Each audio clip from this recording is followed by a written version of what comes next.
A'udzubillahi minasyaitonirrajim. Bismillahirrahmanirrahim. Robbi a'udzubika min hamazati sayatin wa a'udzubika robbi ayahdurun. Robbi shrahli sodri wa yassirli amri wahlul 'uqdatam min lisani yafqahu qauli. Assalamualaikum warahmatullahi wabarakatuh. Salam sejahtera untuk kita semua. Rahayu, namaste, om swastiastu, namo buddhaya. Salam kebajikan dan sehat untuk kita semua. Selamat datang di Inner Heart Talk, dan kali ini tentu saja masih bersama Mas Sony. Dan ini episode perdana kita pakai baju bener ya Mas ya? Iya. Biasanya kalau di Zoom tuh cuma sepotong, terus ya ini kali perdana untuk kita syuting dengan full, ya semuanya asik lah. Dan ini mungkin tema baru, looks-nya baru juga. Dan tapi tetap masih bersama Mas Sony. Apa kabar Mas Sony? Alhamdulillah, terima kasih Kang Abu. Saya Alhamdulillah bisa ikut lagi di Inner Heart Talk yang baru ini. Oke, kita suasana baru lah ya Mas ya. Oke, Mas, kita seperti biasa ngobrol-ngobrol, ya, namanya juga Inner Heart gitu ya. Bagaimana obrolan kita ini semoga membawa masuk ke dalam gitu, untuk terus gimana kita mengolah hati kita, mengolah kesadaran kita. Akhir-akhir ini tuh lagi viral banget lagu Ojo Dibanding-Banding kayak Mas. Oh iya, yang di istana itu ya. Yang di istana itu gitu sih. Pharrell tuh nyanyi ya, yang pokoknya ini jadi happening banget lah gitu ya. 17-an waktu itu. 17-an waktu itu, betul. Nah, menariknya bicara masalah itu, lagu tuh kayak simple gitu ya, jangan dibanding-bandingin gitu. Tapi begitu ditelaah tuh ada satu makna yang tanpa disadari kita tuh gampang banget membandingkan gitu Mas Sony. Jadi kalaupun pakai baju dilihat keren nggak ya sama orang gitu, atau orang itu gimana, atau pokoknya faktor eksternal tuh kadang-kadang jadi jauh lebih penting gitulah kira-kira. Apalagi di era sosial media nih Mas, semua orang pengen tampil keren, ya semuanya hanya memuaskan keinginan-keinginan orang lain lah gitu, karena pengen di like gitu ya, pengen di komen dan seterusnya gitu. Nah, pandangan Mas Sony ini berkaitan sama inner heart gitu ya, kembali ke dalam gitu. Membandingkan tuh fenomena gimana sih Mas? Ya itu membandingkan itu sesuatu yang kita dididik dari kecil ya. Bahkan sistem pendidikan di kita itu, di Indonesia itu ya, itu anak-anak tuh dididik dari kecil dibanding-bandingkan dan dinilai ya, judging and comparing gitu. Satu anak dibandingkan dengan anak yang lain, satu anak dinilai. Dinilainya juga bukan secara keseluruhan, tapi hanya pada ulangan ujian misalnya kan. Bagi contoh misalnya pelajaran agama gitu ya. Jadi agama seorang anak itu dinilai berdasarkan pertanyaan-pertanyaan yang mungkin kalau dia nggak belajar, dia nggak bisa jawab dengan baik gitu. Jadi agamanya jelek gitu. Padahal akhlaknya bagus gitu. Sehari-harinya suka nolong orang, ke orang tuanya baik, ke guru akhlaknya bagus, terus kemudian beribadahnya juga tekun. Tapi begitu dia dinilai berdasarkan ujian yang hanya beberapa soal, agamanya dibilang langsung jelek, lalu dibandingkan dengan satu anak dengan anak yang lain. Yang anak satu agamanya 9 misalnya, yang satu 6 gara-gara nggak bisa menjawab pertanyaan misalnya. Ini kan lucu, jadi sesuatu tuh dibanding-bandingkan. Memang ini harus kita diskusikan agar ada kesadaran baru, kesadaran spiritual baru, bahwa membandingkan dan menilai orang lain itu seharusnya dirubah paradigmanya gitu ya. Lalu kita tuh selalu pengen, yang tadi Kang Abu bilang, pengen lebih bagus dari orang lain. We want to be on top of everybody else gitu lah. Jadi di atas semuanya gitu. Kalau nggak di atas semuanya harus unik. Kalau pakai barang yang sama 2 kali di sosmed malu. Kayak nggak punya baju lain gitu kayak nggak punya baju lain dan sebagainya. Nah, era sosmed ini kayak snowballing. Jadi yang potensi banding-bandingin itu tuh jadi makin besar gitu ya. Dan ini sebenarnya harus kita bahas, kita diskusikan supaya kesadarannya berubah. Jadi seperti apa mungkin nanti kita bisa bicara gitu ya. Oke, nah tadi bicara masalah pendidikan gitu ya. Emang kan dari kecil tuh kan kamu harus jadi nomor 1 gitu ya. Harus jadi nomor 1 berarti saya harus mengalahkan orang lain dan membiarkan orang lain nomor 2, nomor 3, nomor 4 gitu. Betul. Saya sih ngelihatnya kayak kamu harus ada di satu kesenangan, tapi orang lain jadi menderita gitu.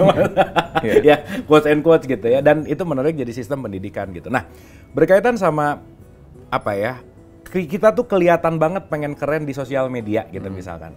Itu tuh apakah nature manusia tuh memang pengen lebih baik kah? Apakah pengen lebih keren gitu? Itu emang bawaan atau emang si lingkungan yang membentuk seperti itu, Mas? Ya itu kalau dinilai di dalam itu sebenarnya bersarang kepada satu sumbernya itu kan ego ya. Jadi ego itu yang sumber dari segalanya yang membuat kita tuh jadi tadi itu sebenarnya kan ada kesombongan, ada kedengkian, ada iri, dengki, sombong, ada rasa ingin berbeda, ada macam-macam. Itu kan sebenarnya sumbernya di dalam. Jadi sosial media itu hanya men-trigger itu menjadi keluar lebih magnified gitu, lebih lebih besar gitu ya. Tapi sebenarnya sumbernya ada di dalam nih. Jadi di dalam, dan bahayanya kalau kita mencari kebahagiaan itu kan di luar kan selalu kan. Jadi bagaimana kalau kita bisa ranking 1 dibanding sekelas, lalu kita bahagia gitu. Padahal begitu ranking 1 itu belum the end of the story kan. Nanti akan uji lagi sama anak yang lain. Nanti mungkin dia jadi rankingnya turun. Jadi orang yang paling kaya di dunia, di Indonesia aja mungkin ada lebih kaya lagi. Jadi nggak pernah selesai itu. Jadi kalau itu jadi suatu pola untuk mencari kebahagiaan dengan membanding-bandingkan, actually kebahagiaan kita tuh akan berhenti ketika kita membandingkan diri kita dengan orang lain. Di saat itulah kita berhenti bahagia gitu kan. Dan orang yang tidak membandingkan dirinya dengan orang lain adalah orang yang sudah bahagia dan sudah merasa dirinya lengkap gitu. Bukan sempurna ya, tapi lengkap. Lengkap itu harus dilengkapi lagi gitu setiap hari. Jadi ya kalau kita mencari kebahagiaan di luar dengan cara membandingkan, yang akan pernah selesai gitu. Oke, nah sekarang kan kita masuk ke dunia sosial media yang kayak hutan belantara masuk gitu ya. Dimana semua orang juga kalau kita ngelihat ya itu tadi tuh ingin jadi top of level dari semuanya, ingin kelihatan lebih oke gitu. Nah, sementara kita harus ngerem nih, kaitannya sama ego tuh. Gimana tuh Mas, antara lingkungannya seperti itu dan ego kita supaya kita tuh nggak terlalu attach banget gitu sama si belantara sosial media ini gitu. Jadi bukan direm, tapi dirubah. Shifting gitu loh. Kalau saya sih lebih ke shifting. Jadi bagaimana comparing kita dengan orang lain, with others, dirubah menjadi membandingkan diri kita dengan diri kita sendiri gitu. Oke. Jadi jangan dibanding sama orang lain. Diri kita itu dibandingkan dengan diri kita sendiri. Diri kita yang hari ini gimana, diri kita yang hari kemarin gimana, diri kita yang hari yang lalu gimana, diri kita yang sebulan lalu gimana, diri kita yang setahun lalu gimana, diri kita yang setahun kemudian akan jadi seperti apa gitu. Jadi kalau di Al-Quran misalnya kitab suci kan dibilang surat 59 ayat 18 misalnya dibilang persiapkanlah hari esok supaya lebih baik dari hari ini gitu kan. Dan itu sebenarnya bagaimana membandingkan kita dengan kita sendiri gitu.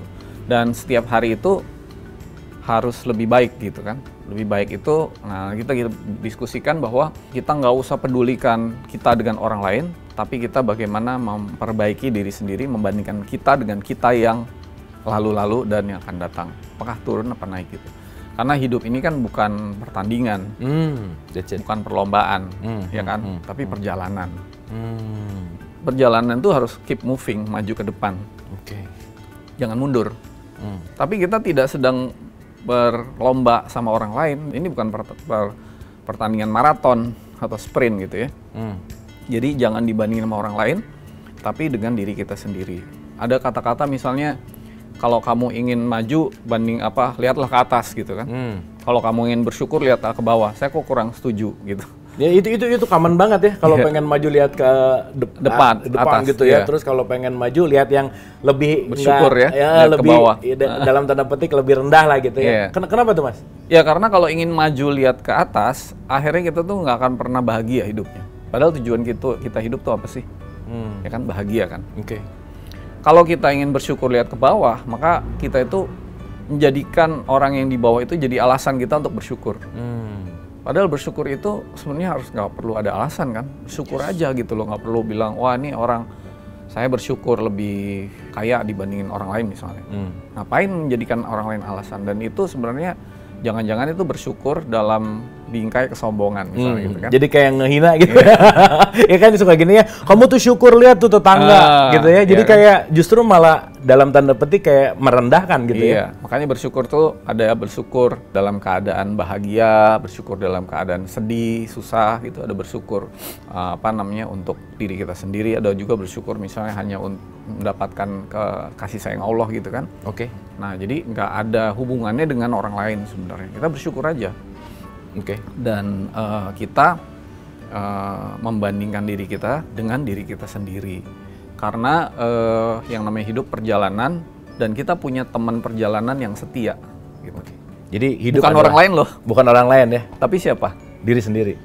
Sebenarnya ada dengan diri sendiri itu ada lagi teman. Oke, nah ini menarik Mas, tentang diri sendiri dan temannya. Iya. Ternyata hidup itu bukan perlombaan, tetapi perjalanan. Dan di dalam perjalanan itu ada temannya. Siapakah teman perjalanannya? Kita akan bahas di video berikutnya.